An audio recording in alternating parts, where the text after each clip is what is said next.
Texas Governor Greg Abbott says that his state is proudly pro-life and that he will support all the new people who will be forced to give birth under his state's new draconian laws.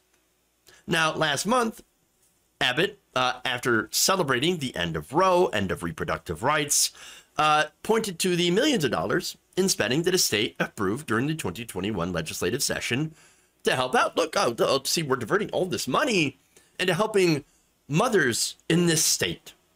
So let me give you some examples of that, and then let me break down why it's all sleight of hand. So now, among the measures he touted was a law that extended Medicaid health care coverage for pregnant women until 6 months. 6 months after they give birth or miscarry. Now, interestingly enough, that does exceed the federal government's requirement that states provide at least 2 months of the benefit. So already, again, the federal government really dropping that ball. Terrible. But then again, what do you expect from Congress, right? Now, he said in a June 24 statement about this, and he's crowing about it, Texas is a pro-life state, and we have taken significant action to protect the sanctity of life. Texas has also prioritized supporting women's health care and expectant mothers in need to give them the necessary resources so that they can choose life for their child. Sounds great until you actually dig in to what's going on. In reality, Texas is about 6 months behind 33 other states, including 11 led by Republicans, as well as the District of Columbia, all of which had already expanded or are working with the federal government to extend postpartum Medicaid benefits for a full year after giving birth. And it's not the fact that they didn't have a chance to follow suit in Texas. No, they did.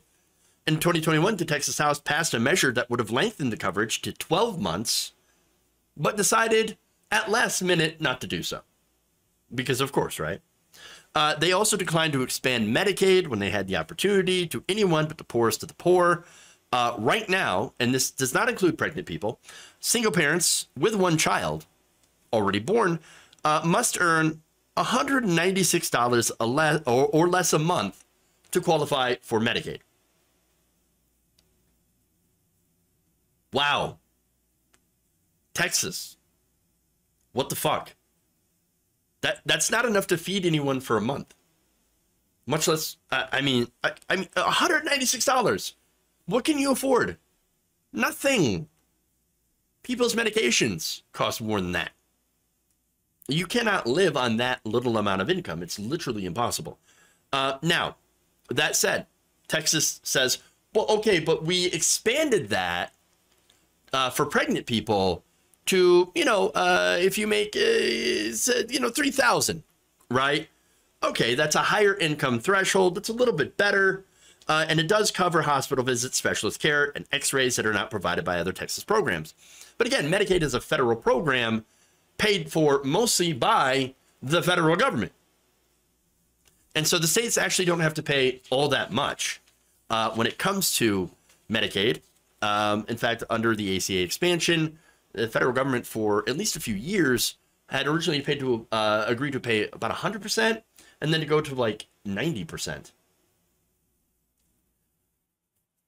And so, yeah, generally the federal government covers most of that, and what little's left, the state covers.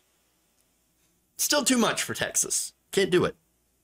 Not for people who are poor. Oh, no. Now, it's also been recommended by the state's Maternal Mortality and Morbidity Review Committee that it be extended everywhere for 1 year for benefits. Now, this was in a 2020 report that also showed that cardiovascular and coronary conditions, along with mental disorders, were the leading causes of death related to pregnancy.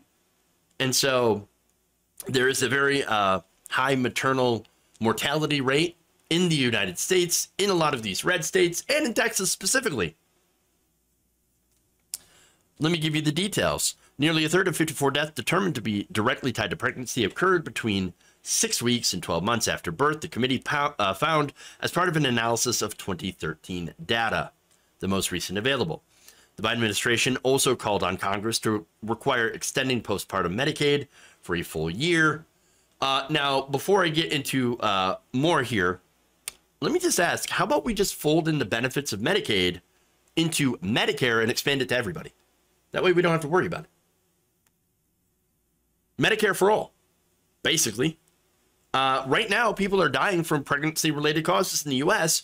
at a higher rate than in any other developed nation. This is according to that same report. And that's just, again, pregnant people. That include, women, trans men, non-binary, anyone with a functional uterus is affected. Now, where does Texas rank among maternal mortality rates? Not infant mortality rates, but maternal. They rank among the 10 worst states in the country. Well, boy, we should really, think about giving health care to people. Oh, but no, can't do that. That would be socialism. And now, here's the thing. With those stats, they're still doing half measures and touting it as, hey, look, we took away your bodily autonomy, sure, but at least we gave you half of something. Half. Just take your half a loaf and be done with it. We gave you too much already, if you ask me. The rest of it, bootstraps. No, not good enough. No deal.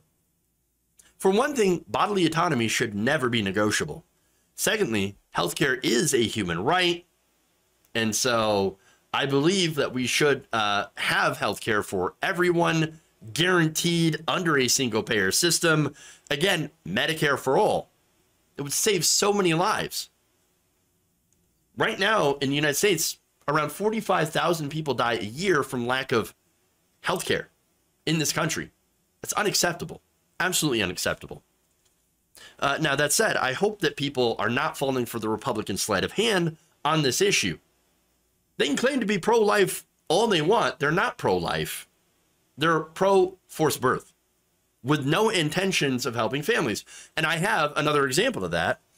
This is Senator Marco Rubio, who had another sleight of hand bill that was presented to Congress. He calls it the New Parents Act. And in it, Marco Rubio promised up to 3 months of paid leave per child. Oh, wow, that sounds great. I mean, in America, in Europe, when you compare it to what's going on in many countries in Europe, they give you up to a year of paid leave. So now it gets worse, though. Sure, more paid leave. Hey, that's more paid leave than we have. We don't have any guaranteed paid leave in this country. So 3 months. Oh, great. That's something, right? No, it's not, because it actually will also force you to borrow from your own Social Security disability benefits. So, first we're going to force you to give birth. And then if you want paid time off to raise that baby that we forced you to have, you're going to be forced to raise your retirement benefits. No, congratulations. That's just about nothing. Marco Rubio also proposed an expansion of the child tax credit. Okay, oh, great. Child tax credit, very popular with families. Maybe this one's good. Oh, but it wouldn't apply to low-income Americans. Oh, there's an exception where, poor people won't get it.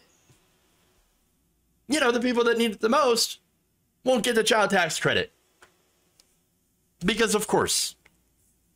And look, these Republican plans, they're only coming out with these because there are so many people that are outraged about losing bodily autonomy. Again, the majority of Americans support Roe.